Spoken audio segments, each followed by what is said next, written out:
नमस्कार दोस्तों। आशा करता हूँ कि आप लोग स्वस्थ होंगे और सीटेट की तैयारी आप लोग अच्छी तरीके से कर रहे होंगे। तो सबसे पहले मैं उन लोगों से कुछ कहना चाहता हूँ जो अभी भी थ्योरी क्लास के चक्कर में पड़े हुए हैं। देखिए, समय बहुत कम है। आप लोग जितना ज़्यादा हो सके आप लोग PYQ यानी प्रीवियस ईयर क्वेश्चन को बनाते रहिए, क्योंकि PYQ ही आपको अच्छे नंबर सीटेट में दिला सकता है। और अगर आपको देखना ही है तो NCERT का कुछ इंपॉर्टेंट जो स्टेटमेंट और लाइन जो होता है वो उसको देखिए। आज हम लोग सोशल साइंस के PYQ को सॉल्व करेंगे जो ऑनलाइन एग्जामिनेशन हुआ था 2021 में। चलिए उसी को हम लोग सेट पर बनाएंगे, क्योंकि जितना ज़्यादा आप लोग PYQ सॉल्व करिएगा उतना ज़्यादा बेनिफिट होगा एग्जाम के लिए, क्योंकि समय कम है और सेट ज़्यादा बनाने हैं। इस PYQ में जो भी प्रश्न है और उसका आंसर आपको पहले से पता है, तो आप लोग जितना जल्दी हो सके आप लोग कमेंट में उसको जवाब करिए। इससे पता चलेगा कि आप लोग का स्तर कितना है। कंदरिया महादेव मंदिर का निर्माण किस राजवंश के राजा द्वारा करवाया गया था? चोल वंश के द्वारा, चंदेल वंश, राजपूत के द्वारा, चालुक्य के द्वारा।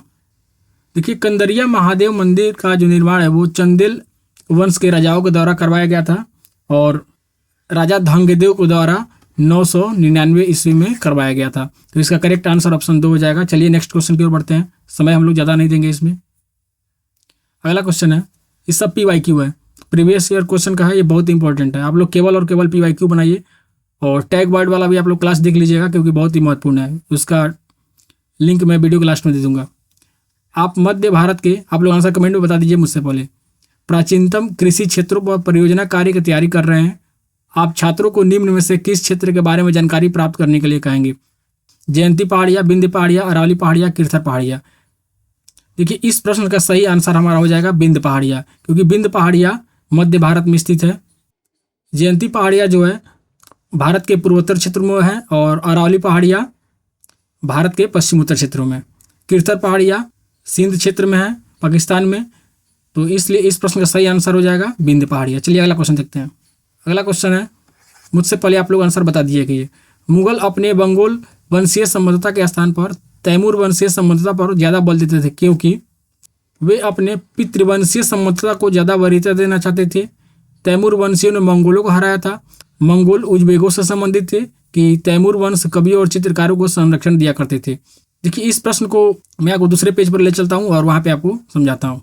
मुगल जो थे 2 वंशों के वंशज थे। अगर माता की ओर से बात करें तो वे चीन और मध्य एशिया के मंगोल जनजातियों के शासक चंगेज खान के वंशज थे, और पिता की ओर से बात करें तो वे ईरान, इराक और आधुनिक तुर्की के शासक तैमूर वंश के उत्तराधिकारी थे। ठीक है, मुगलों ने अपने मंगोल वंश पर नहीं बल्कि अपने तैमूर वंश पर जोर दिया था, क्योंकि चंगेज खान की जो स्मृति थी असंख्य लोगों के नरसंहार से जुड़ी हुई थी और मंगोलों का संबंध उज्बेकों से भी था। दूसरी तरफ मुगलों को अपने तैमूर वंश पर गर्व था, क्योंकि इसने इतिहास में एक अच्छा नाम हासिल किया हुआ था। तो यहाँ मंगोलों का संबंध किससे था? उज्बेकों से था। चलिए प्रश्न की ओर लौटते हैं। तो यहाँ पे देखिए, पितृवंशीय संबंधता को वरीयता देना चाहते थे? नहीं। तैमूर वंशीय ने मंगोलों को हराया था? ये भी नहीं होगा। मंगोल उज्बेकों से संबंधित थे। करेक्ट आंसर हमारा क्या हो जाएगा? ऑप्शन 3। चलिए नेक्स्ट क्वेश्चन की ओर। अगला क्वेश्चन है, मुगलों द्वारा अपने मनसबदारों को अलग अलग परिवेश से नियुक्त करने का क्या कारण था? आप लोग आंसर बता दीजिए मुझसे पहले। मनसबदार और प्रजा में भाषाई रुकावट को कम करने के लिए, जैसे जैसे साम्राज्य बढ़ा, साम्राज्य के विभिन्न इलाकों से अभिजात्य वर्गों को सेवा में संयोजित करने के लिए, विविध क्षेत्रों से लोगों को निष्ठा और सहयोग प्राप्त करना और सबको समाहित करने और सार्वभौमिक भाईचारे के विचार को बढ़ावा देने के लिए। देखिए, इस प्रश्न का सही आंसर क्या हो जाएगा? ऑप्शन 2 हो जाएगा। जैसे जैसे साम्राज्य बढ़ने लगता है मुगलों का, साम्राज्य के विभिन्न इलाकों से वे अभिजात्य वर्गों को सेवा में संयोजित करने के लिए इसका प्रमुख कारण था। ठीक है, तो इस तरह ऑप्शन 2 हमारा करेक्ट हो जाएगा। चलिए अगला क्वेश्चन देखते हैं। ये प्रश्न पढ़िए, निम्नलिखित में से कौन सा विषम जोड़ा है? इसका आंसर आप लोग कमेंट बताइए। एक तरफ दार्शनिक परंपरा दिया हुआ है और एक तरफ उसके संस्थापक दिया हुआ है। तो बताना है कि इसमें से कौन सा विषम जोड़ा है, यानी कौन सा गलत है इसमें। तो इस प्रश्न को बनाने से पहले मैं आपको दूसरे पेज पर ले चलता हूँ और वहाँ पे समझाता हूँ। देखिए, वैशेषिक दर्शन के संस्थापक कौन थे? कणाद थे। कणाद एक प्राचीन भारतीय वैज्ञानिक थे और वे एक वैज्ञानिक साथ साथ एक दार्शनिक भी थे। उन्होंने भारतीय दर्शन के वैशेषिक विद्यालय की स्थापना भी की थी। ये प्रश्न यहाँ से भी पूछ सकता है। न्याय दर्शन के संस्थापक कौन थे? ऋषि गौतम थे। और न्याय दर्शन हिंदू दर्शन के 6 रूढ़िवादी विद्यालयों में से एक था। योग दर्शन के संस्थापक कौन थे? पतंजलि थे। और वेदांत दर्शन है, इसकी 3 प्रमुख शाखाएं हैं, अद्वैत वेदांत, विशिष्ट द्वैत और द्वैत। इसके प्रवर्तक कौन कौन थे? तो शंकराचार्य, रामानुजाचार्य और मध्वाचार्य क्रमशः। ठीक है, चलिए प्रश्न की तरफ देखते हैं। देखिए, वैशेषिक कड़ा दिया हमारा सही है। न्याय के लिए गौतम, योग के लिए पतंजलि। तो विषम जोड़ा है हमारा कौन सा हो जाएगा? जैमिनी। यही हमारा विषम जोड़ा हुआ, वेदांत का जैमिनी नहीं होगा। कौन क्या क्या होगा? तो रामानुजा, मध्वाचार्य और शंकराचार्य। चलिए अगला क्वेश्चन देखते हैं। 36 नंबर क्वेश्चन दिया हुआ है, मथुरा के बारे में नीचे दिए गए वक्तव्य पर विचार कर सही उत्तर को चुनाव करें। अगर आपने एनसीईआरटी को पढ़ा हुआ होगा तो मुझसे पहले आप लोग आंसर इसका बता पाइएगा। ये दिया हुआ है, मथुरा यातायात और व्यापार के दो मार्गों उत्तर से पूर्व और दक्षिण से पश्चिम को जोड़ने की दृष्टि से महत्वपूर्ण था। और बी दिया हुआ है, मथुरा बेहतरीन मूर्तियां बनाने का केंद्र था। ए और बी दोनों सही नहीं है। ए सही है, बी गलत है। ए गलत है, बी सही है। ए और बी दोनों सही है। क्या है आप लोग बताइए। ऑप्शन 1 जो दिया हुआ है ये हमारा गलत हो जाएगा। उत्तर से पूर्व और दक्षिण से पश्चिम ये नहीं होगा। उत्तर पश्चिम से पूर्व की तरफ और उत्तर से दक्षिण की तरफ यह मार्गों को जोड़ता था। और बी जो है ये हमारा क्या हुआ? करेक्ट होगा। तो इस तरह से ऑप्शन ए गलत और बी सही। ऑप्शन 3 हमारा करेक्ट हो जाएगा। चलिए अगला क्वेश्चन देखते हैं। 37 और क्वेश्चन है, महलबारी बंदोबस्त में राजस्व इकट्ठा करने का दायित्व किसे दिया जाता था? बहुत इजी क्वेश्चन है, यह गांव के मुखिया को दिया जाता था। चलिए इस प्रश्न में ज़्यादा समय हम लोग नहीं लगाएंगे, इसमें कुछ है नहीं। महलबारी बंदोबस्त में राजस्व इकट्ठा करने का दायित्व दिया जाता था। अगला क्वेश्चन है हमारा 38 नंबर, एनसीईआरटी का स्टेटमेंट दिया हुआ है, औपनिवेशिक भारत के विषय में दिए गए वक्तव्य पर विचार कर सही विकल्पों को चुनाव करिए। पहला है, अंग्रेजों ने सभी वनों को अपने नियंत्रण में कर लिया। दूसरा है, इन वनों में लोगों को झूम खेती करने और फल इकट्ठा करने और शिकार करने की अनुमति थी। और तीसरा है, जब लोगों को वनों के भीतर रहने से रोक दिया गया तब वन विभाग को मजदूर प्राप्त करने में कठिनाई हुई। जब अंग्रेजों के द्वारा जब वन कानून लाया गया तो उस समय अंग्रेजों ने सभी वनों को अपने नियंत्रण में कर लिया। ये हमारा लाइन ठीक है। दूसरा है, इन वनों में लोगों को झूम खेती करने और फल इकट्ठा करने और शिकार करने की अनुमति थी। यह बात गलत हो जाएगा। वन कानून के बाद में ये अनुमति वहाँ से छीन ली गई।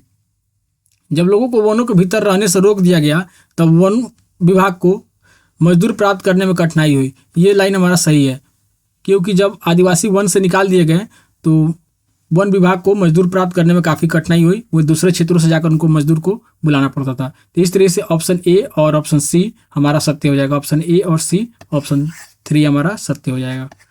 चलिए अगला क्वेश्चन की ओर बढ़ते हैं। 39 नंबर क्वेश्चन है, सुधारकों का उनके सुधार आंदोलनों से सही मिलान करिए। तो चलिए मिलान करते हैं। पेरियार का क्या हो जाएगा? पेरियार का स्वाभिमान आंदोलन हो जाएगा। घासीदास का क्या हो जाएगा? घासीदास का सतनामी आंदोलन हो जाएगा। केशव चंद्र सेन का क्या हो जाएगा? ये ब्रह्म समाज हो जाएगा। और हेनरी डेरोजियो का क्या हो जाएगा? वो यंग बंगाल से संबंधित हो जाएगा। ए का 3 हो गया, ए का 3 यहाँ पे है, ए का 3 यहाँ पे है। ये दोनों ऑप्शन यहाँ पे कट गए। बी का 4 हो गया, बी का 4 हो गया, बी का 4 हो गया।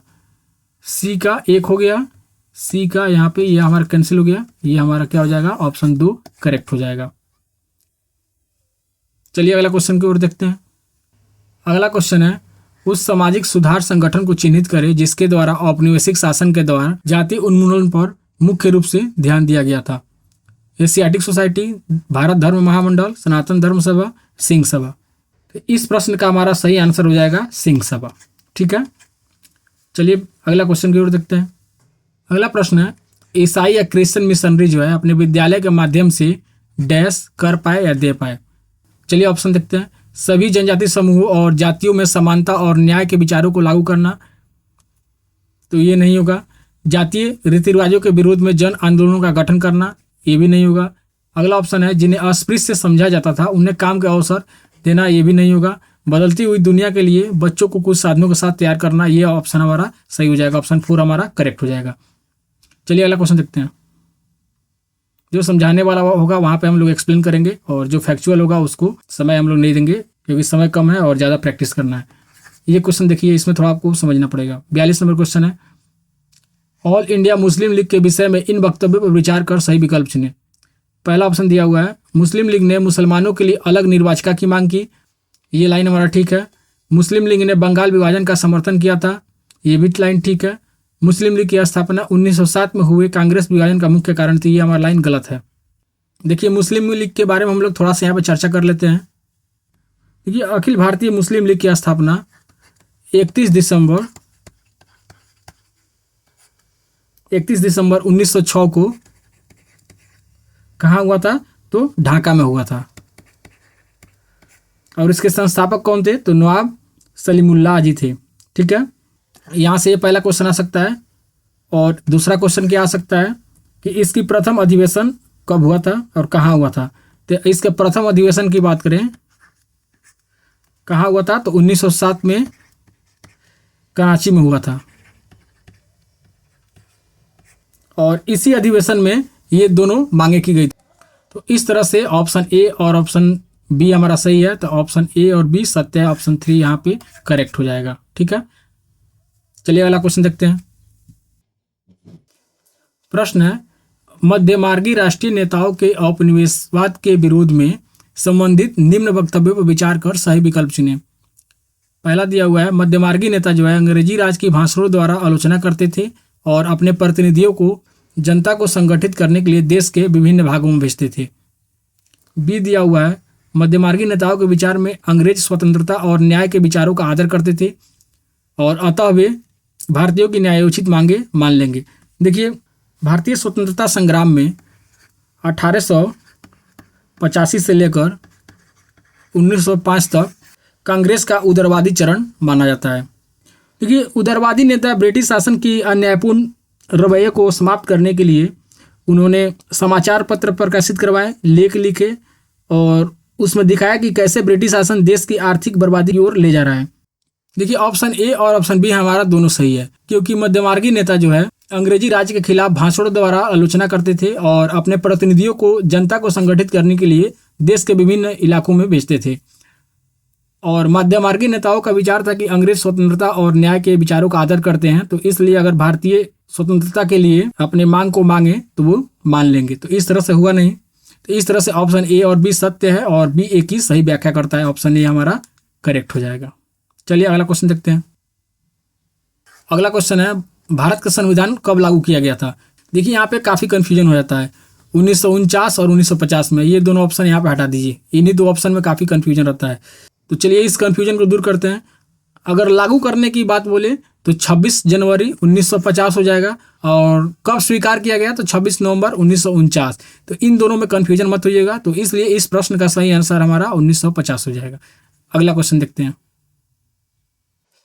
निम्नलिखित में से कौन सा पुराने वलित पर्वत का उदाहरण है? वासेज, हिमालय, यूराल और माउंट किलिमंजारो। इस प्रश्न का सही आंसर हो जाएगा हमारा यूराल। यूराल जो है सबसे पुराने वलित पर्वत का उदाहरण है।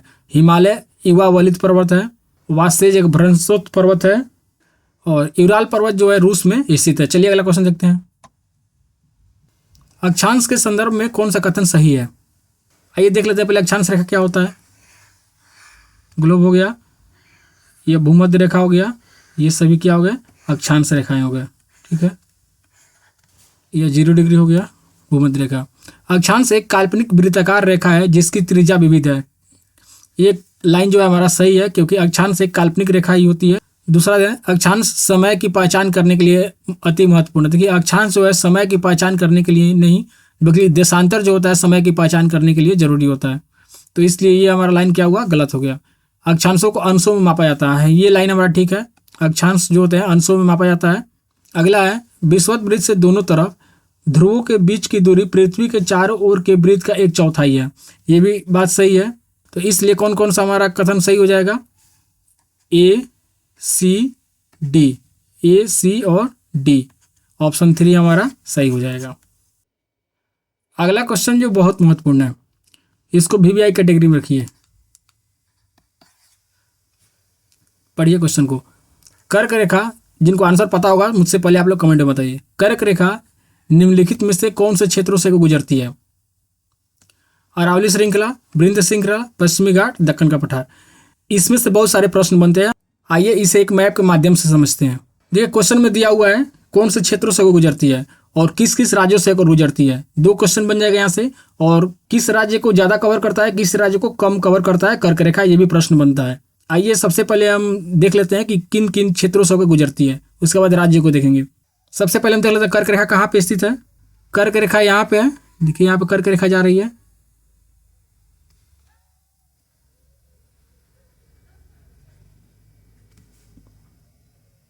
ठीक है, तो सबसे पहला ऑप्शन था हमारा अरावली। अरावली कहाँ है? यहाँ पे है। कि अरावली कर्क रेखा को टच कर रही है? नहीं कर रही है, तो पहला ऑप्शन हमारा गलत हो जाएगा।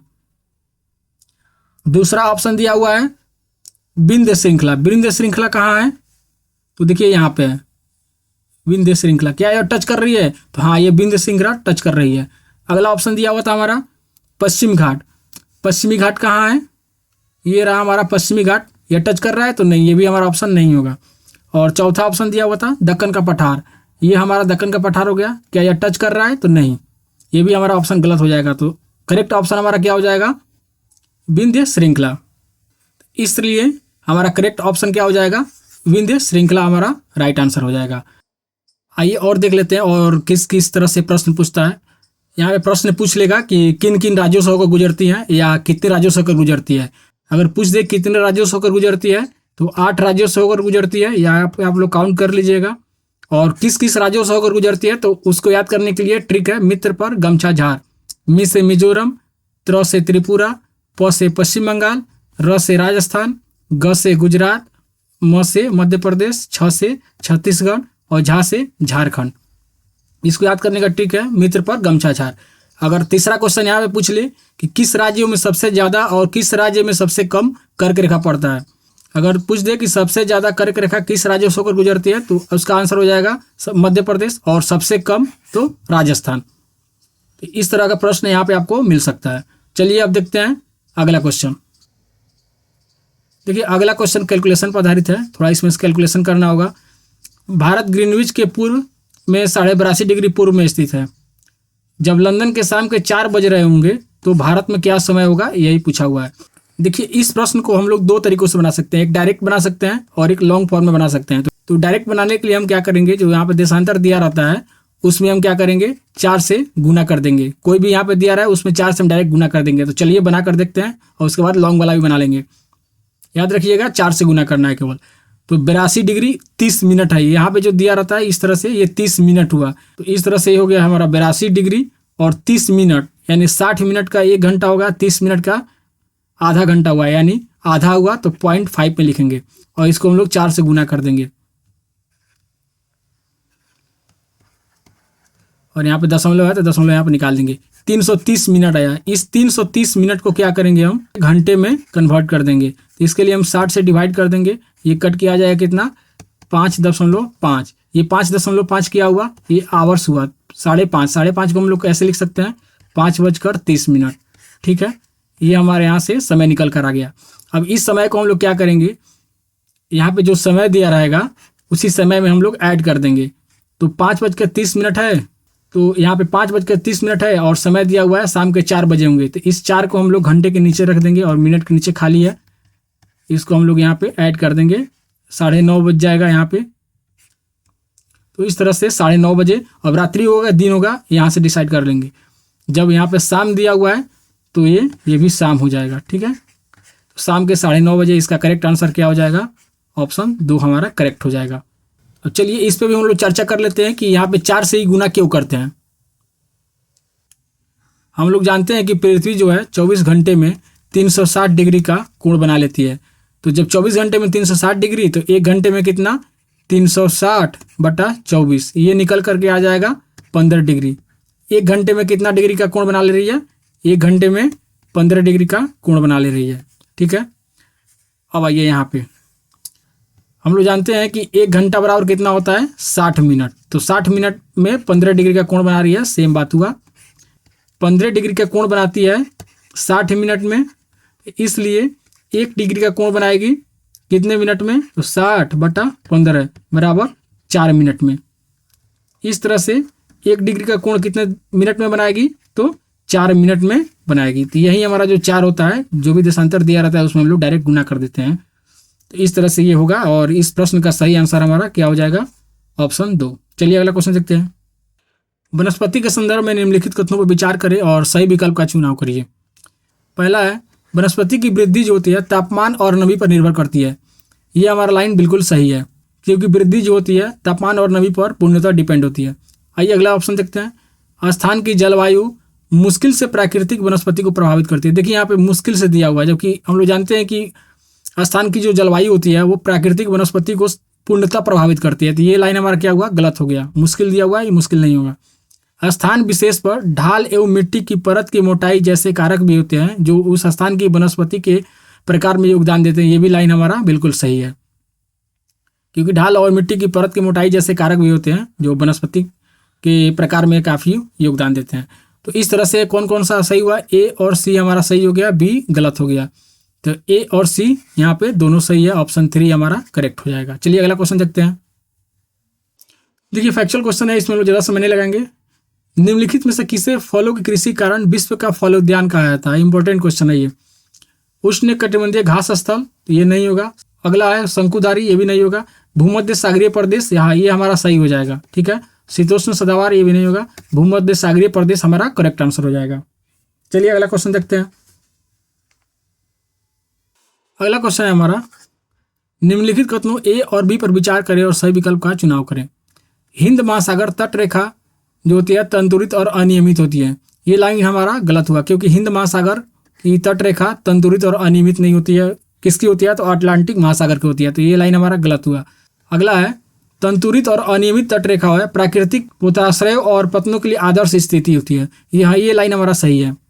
तो इस तरह से हमारा ऑप्शन 1 गलत हुआ और बी सही हुआ, ऑप्शन 2 हमारा सही हो जाएगा। चलिए अगला क्वेश्चन देखते हैं।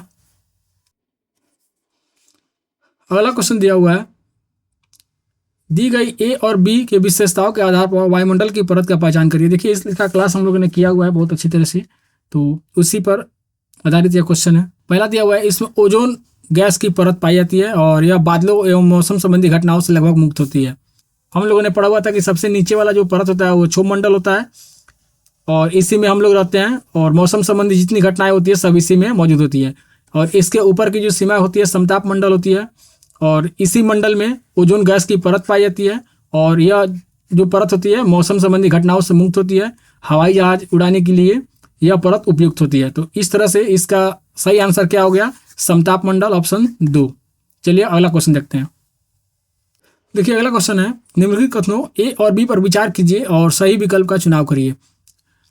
पहला दिया हुआ है, सामान्य समुद्र तल पर वायु दाब वायु ताप के अनुसार बदलता रहता है।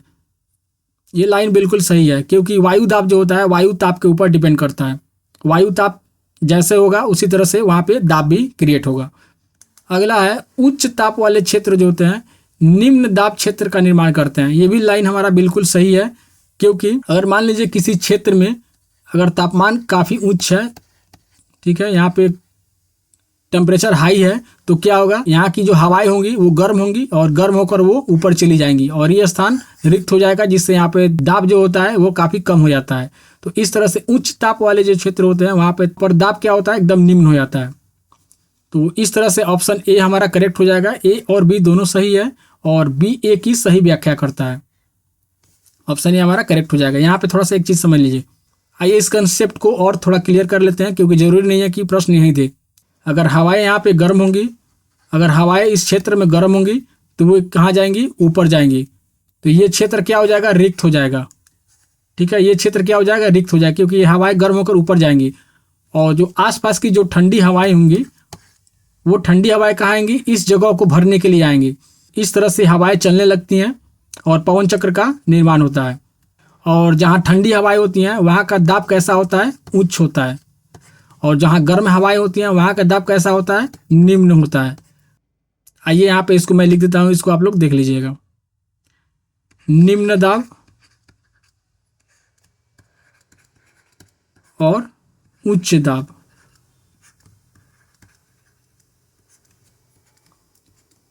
निम्न दाब यानी दाब कम हो रहा है, तो दाब कब कम होगा, जब हवाएं गर्म होकर ऊपर चली जाएंगी। निम्न दाब कब होगी, जब उस क्षेत्र में तापमान क्या होगा, काफ़ी उच्च होगा। और उच्च दाब कब होगा, जब उस क्षेत्र में तापमान काफ़ी निम्न होगा। मैं यहाँ पे लिख देता हूँ उच्च ताप।